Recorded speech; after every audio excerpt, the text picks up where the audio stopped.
Hai semua dan selamat kembali ke sesi penerokaan maklumat kita. Anda tahu, bila kita sebut tentang bangunan sekolah, kebanyakan kita akan terbayang satu struktur yang sangat tegar. Ya, satu blok konkrit. Betul, blok konkrit. Anda tuang simen, susun batu bata, pasang bumbung zinc, letak kerusi meja dan bangunan tu akan kekal di situ. Ia statik. Ia menahan panas dan hujan dari tahun ke tahun tanpa sebarang perubahan langsung. Konsep tradisional tu memang melihat sekolah sekadar sebagai sebuah bekas. Kiranya sebuah tempat berteduh untuk kumpulkan pelajar dan guru di bawah satu bumbung supaya proses pengajaran boleh berlaku. Ia satu binaan yang kaku. Tapi, bayangkan kalau kotak batu bata itu mula hidup. Bayangkan kalau ia bukan sekadar tempat berteduh, tetapi sebuah entiti yang boleh beradaptasi dengan cuaca sekeliling. Ia mempunyai sistem saraf digital yang pantas dan dikawal oleh satu otak berasaskan data yang sentiasa menganalisis apa yang berlaku di sekelilingnya. Tiba-tiba, kita bukan lagi melihat sebuah bangunan yang mati. Kita sedang bercakap tentang satu ekosistem yang bernafas dan pergeseran minda daripada melihat sekolah sebagai bangunan kepada melihatnya sebagai ekosistem inilah yang kita nampak sedang berlaku sekarang. Ya, satu rombakan besar. Memang satu rombakan yang sangat menyeluruh terhadap cara kita mentakrifkan ruang pembelajaran. Jadi, mari kita tetapkan misi untuk perbincangan kita pada hari ini. Kita sedang meneliti secara mendalam dokumen Bab 7 Teras Strategik 4 daripada Kementerian Pendidikan Malaysia atau KPM. Menjelang tahun 2035 kan? Betul. Kalau anda baca pelan tindakan ni, sasarannya bukanlah sekadar menukar warna cat sekolah atau tambah bilangan komputer. Mereka sedang merangka satu transformasi radikal untuk merapatkan jurang yang sangat nyata antara sekolah di tengah bandaraya dengan sekolah di pedalaman, di luar bandar atau pulau yang jauh dari akses kemudahan. Apa yang menarik di sini ialah kalau kita perhatikan realiti di lapangan sekarang, jurang itu memang sangat wujud. Kita ada sekolah di ibu kota yang serba lengkap dan kita juga ada sekolah di kawasan pulau atau pedalaman yang bergelut dengan infrastruktur asas. Ya, sangat berbeza. Jadi, pendekatan yang diambil dalam dokumen ini tidak hanya melihat kepada satu aspek. Mereka bertumpu kepada 3 tonggak utama. Pertama, prasarana fizikal. Kedua, prasarana digital. Dan ketiga, sistem pintar berpandukan data. 3 benda tu ya. Jadi, kenapa anda yang sedang mendengar ini perlu ambil tahu pasal dokumen ni? Mungkin anda seorang ibu atau bapa yang sedang memikirkan masa depan pendidikan anak anda. Atau mungkin seorang pendidik. Betul. Atau mungkin anda cuma seseorang yang ambil berat tentang keupayaan masa depan tenaga kerja Malaysia dalam menempuh era revolusi industri 4.0. Apa yang kita akan bincangkan ni akan mengubah sama sekali cara anda melihat sekolah. Mari kita rungkaikan perkara ini. Bermula dengan asas yang paling bawah, tubuh badannya. Fizikal. Ya, sebab realitinya, kita tak boleh bersembang kencang tentang AI kalau bangunan sekolah tu sendiri usang dan bekalan elektrik asyik terputus. Itu satu fakta yang tak boleh disangkal. Asas fizikal sentiasa menjadi keutamaan sebelum sebarang teknologi boleh masuk. KPM bermula dengan satu kerangka yang mereka panggil Sekolah Sedia Masa Hadapan. Sedia masa hadapan ni maksudnya macam mana? Bangunan macam kapal angkasa ke? Tak, bukan macam filem science fiction. Ia menekankan 3 prinsip utama. Pertama, reka bentuk sejagat, maksudnya inklusif untuk semua. Kedua, pembangunan mampan, macam penuaian, air hujan, pemasangan panel solar dan reka bentuk bangunan hijau. Jadi lebih mesra alam lah. Ya, dan prinsip ketiga ni yang paling menarik bagi saya, iaitu pendekatan kontekstual.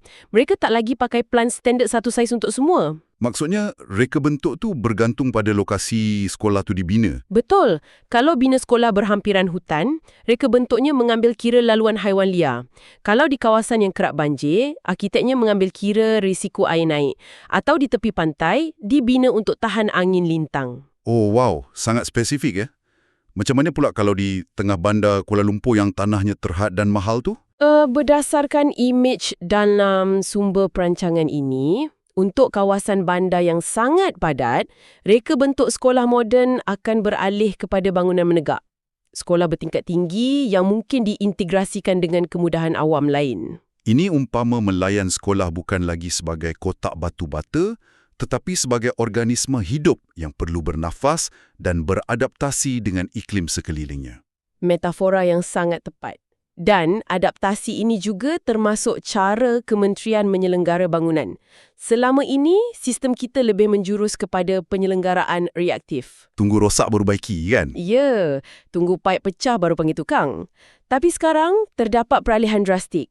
Menjelang fasa 1 pada 2026 hingga 2027 dan melerik ke fasa 3 sehingga 2035, tumpuan dialihkan kepada penyelenggaraan pencegahan dan proaktif. Kapan untuk murid berkeperluan pendidikan khas atau MBPK? Angkanya agak mengejutkan. Enrolment mereka dijangka melonjak hampir 150,000 menjelang 2025. Ya, satu peningkatan yang ketara. Sebab itu, fasiliti mesra OKU seperti parkir khas dan susur landai untuk kerusi roda kini menjadi standard wajib, bukan lagi aksesori tambahan. Dan saya nampak ada sebut pasal Pusat Perkhidmatan Pendidikan Khas. Betul, 3PK. KPM akan meluaskan perkhidmatan 3PK ini.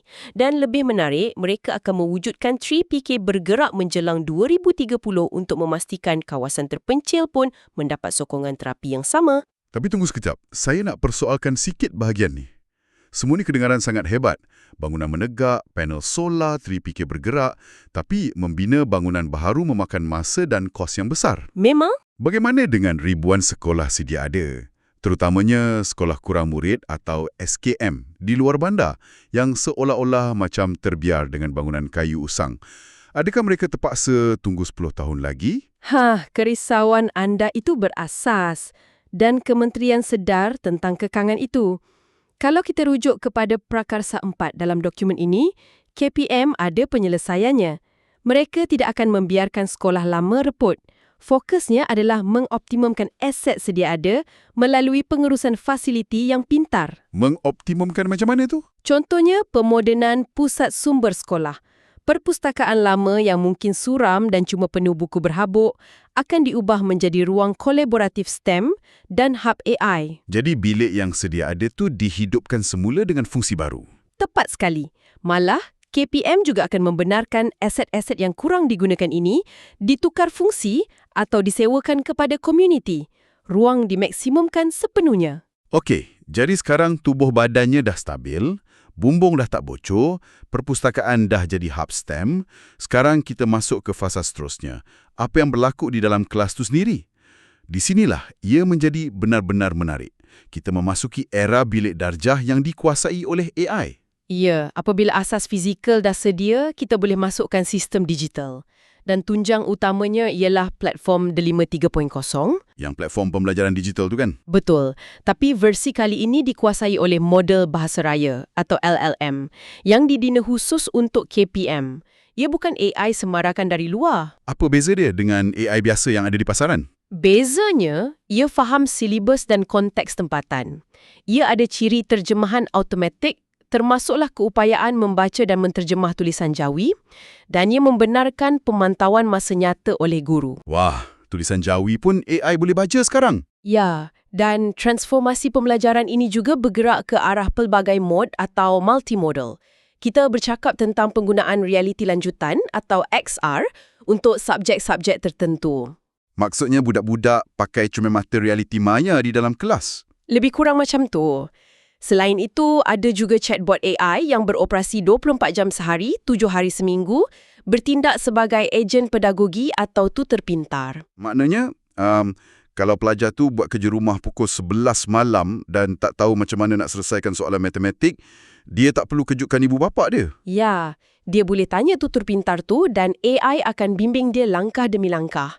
Untuk institusi pasca menengah KPM pula, mereka laksanakan sistem pengurusan pembelajaran atau LMS yang mengikut standard MQA. Okey, perisiannya nampak sangat canggih. Tapi macam mana dengan perkakasan? XR, tutor AI, pemantauan masa nyata. Semua ni perlukan internet yang sangat laju. Kalau Wi-Fi kat sekolah pun asyik putus-putus, macam mana nak buat semua ni? KPM sedang menaik taraf rangkaian kawasan setempat atau LAN dan rangkaian kawasan luas WAN di semua sekolah. Mereka juga bawa masuk peranti Internet of Things, IoT, dan kelengkapan robotik. Tapi kos peranti ni macam mana? Tak semua orang mampu beli komputer iba yang canggih. Untuk guru, kementerian merancang model pembiayaan beli dan tuntut, dan untuk murid pula, mereka sediakan kemudahan peminjaman peranti bagi memastikan jurang digital tu dapat dikurangkan. Peminjaman peranti. Itu bagus. Tapi, bila saya dengar semua ni, wujud satu kerisauan umum. Kerisauan yang macam mana tu? Apabila wujudnya sistem penggraden automatik yang periksa kertas peperiksaan dan tutor AI yang boleh ajar pelajar pukul 11 malam, malah AI juga boleh merancang silibus, adakah AI ini akan menggantikan tugas guru sepenuhnya di sekolah? Jika kita kaitkan ini dengan gambaran yang lebih besar dalam perancangan KPM, jawapannya adalah tidak. Berdasarkan sumber yang kita baca, AI bertindak sebagai sokongan, bukan pengganti. Sokongan dari segi pentadbiran? Ya, fikirkan berapa banyak jam seorang guru terpaksa habiskan masa untuk kerja pekeranian. Menyimak kertas, key in data kehadiran, AI akan ambil alih kerja mekanikal ini. Ia membebaskan guru daripada tugas pentadbiran agar mereka boleh fokus kepada aspek insaniah. Jadi guru boleh jadi lebih manusia? Betul. Fokus kepada bimbingan berimpak tinggi, nilai murni dan empati. Malah, AI ini juga berfungsi sebagai alat pemantauan awal untuk mengesan perubahan tingkah laku yang mungkin menjurus kepada gejala buli atau isu kesihatan. AI kesan data, tapi guru yang akan panggil pelajar tu dan peluk dia beri kata-kata semangat. Itu peranan yang robot tak akan boleh buat. Okey, sekarang kita nampak perkakasan fizikal iaitu sekolah dan perisian digital tu dah ada. Tapi dua benda ni perlukan satu otak untuk menghubungkan kedua-duanya supaya ia berfungsi secara harmoni. Dan otak itulah yang membawa kita kepada strategi ketiga, mentadbir melalui data raya. Otak gaib? Ya, KPM melabur dalam infrastruktur maklumat pintar yang dipanggil gudang data atau Enterprise Data Warehouse, EDW. Gudang data. Bunyi macam tempat simpan fail yang sangat besar. Secara konsepnya ya, tapi ia digital. Ia bertindak sebagai pusat sumber data tunggal. Dalam bahasa Inggeris, mereka panggil single source of truth. Segala maklumat dikumpul di satu tempat yang selamat. Okey. Jadi apa yang mereka buat dengan semua data yang terkumpul tu? Ini bahagian yang sangat kritikal. Melalui data ini, mereka membangunkan sistem amaran awal atau EWS. Menjelang fasa 2 antara tahun 2028 hingga 2030, EWS ini akan menggunakan model peramalan AI untuk mengesan murid yang berisiko tercicir dari sekolah. Oh, wow. Tunggu, macam mana sistem tu boleh ramal seorang pelajar tu akan berhenti sekolah? Ia menganalisis pelbagai lapisan data secara serentak. Ia tengok corak kehadiran, penguasaan kemahiran, asas membaca, mengira, menulis. Dan yang paling mengejutkan, ia turut memantau perkembangan kemahiran motor halus dan motor kasar pelajar tu. Weh. Biar betul. Kemahiran motor halus, maksudnya macam mana cara budak tu pegang pensel pun, sistem boleh jadikan kayu ukur sama ada dia berisiko nak berhenti sekolah atau tak? Kedengarannya luar biasa kan? Tapi secara psikologinya berkait. Kalau pelajar tahun 1 ada masalah pegang pensel, dia akan lambat menulis, rasa tertekan, mula tak minat belajar, ponteng dan akhirnya tercicir di sekolah menengah. EWS tangkap masalah tu di peringkat seawal tahun 1 untuk guru buat intervensi. Itu satu aplikasi data yang sangat menakjubkan. Bukan itu saja. Selain pelajar, sistem otak gaib ini juga menguruskan bangunan sekolah melalui sistem maklumat pengurusan pendidikan pintar atau IMIS pintar. Ini yang saya nampak dalam dokumen tu ada imej paparan papan pemuka di 5 tu kan? Ya, IMIS pintar ini ada keupayaan penyelenggaraan ramalan atau predictive maintenance. Ingat peranti IoT yang kita sebut di fasa digital tadi? Ya, sensor pintar semua tu.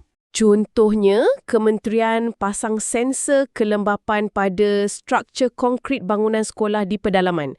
Sistem IoT ni akan baca tahap kelembapan berlebihan dan terus beritahu pihak kementerian bahawa bumbung sekolah tersebut akan rosak atau runtuh sebelum ia benar-benar runtuh. Jadi, apakah makna semua ini? Kalau kita fikirkan balik, sistem pangkalan data berpusat macam EDW dan EMIS ini beroperasi seakan-akan sistem saraf pusat manusia. Analogi yang sangat kena. Ia merasa sakit di hujung jari, contohnya bila EWS mengesan pelajar nak tercicir, atau sensor IoT mengesan bumbung sekolah retak. Isyarat kesakitan tu terus dihantar ke otak pusat untuk intervensi pantas.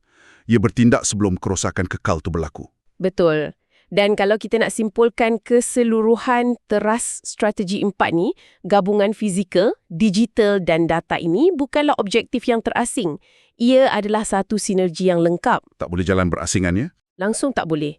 Tanpa bekalan elektrik dari prasarana fizikal, cermin mata XR digital tu takkan berfungsi.